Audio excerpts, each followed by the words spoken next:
नमस्ते दोस्तों, कैसे हैं आप सब। स्वागत है आपका मेरे इस छोटे से कोने में। आज की सुबह कुछ अलग थी।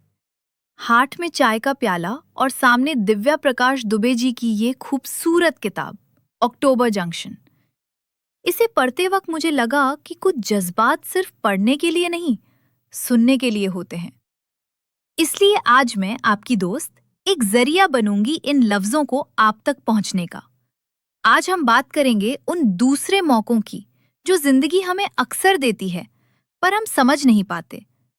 अक्टूबर जंक्शन नाम सुनते ही दिमाग में एक ठंडक सी एहसास होती है। भले ही ये कहानी एक स्टेशन की भीड़ से शुरू होती है, पर इसका सुकून बहुत गहरा है।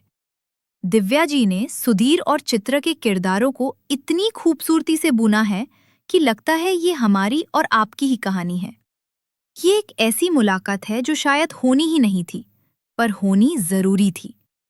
किताब का एक हिस्सा मुझे बहुत पसंद आया, जहां वो कहते हैं कि जिंदगी में कुछ लोग सिर्फ जंक्शन की तरह होते हैं।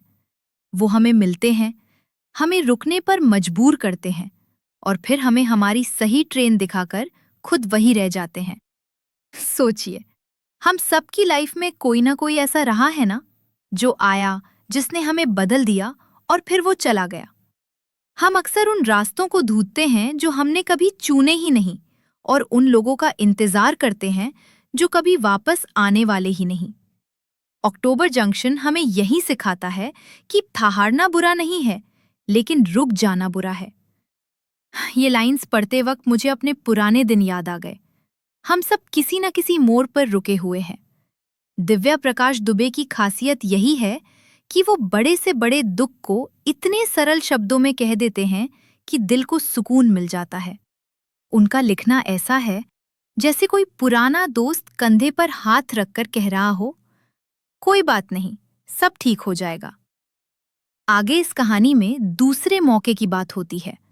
हम हमेशा ये सोचते हैं कि काश वो वक्त वापस आ जाए, काश हम वो एक बात बोल देते। पर ये किताब कहती है कि अक्टूबर सिर्फ एक महीना नहीं, एक एहसास है। वो एहसास जहां ठंडक शुरू होती है, जहां पुराने पट्टे गिरते हैं ताकि नए आ सके। जिंदगी हमें हर मोड़ पर एक नया जंक्शन देती है। जरूरी नहीं कि हर ट्रेन वही हो जो हमें पुरानी यादों में ले जाए। कुछ ट्रेनें नए शहरों और नए रिश्तों की तरफ भी जाती हैं। बस शर्त यह है कि आप गलत प्लेटफॉर्म पर खड़े होकर सही ट्रेन का इंतजार न करें। तो अगर आप भी किसी की याद में या किसी सवाल के जवाब में रुके हुए हैं, तो ये किताब उठाइए।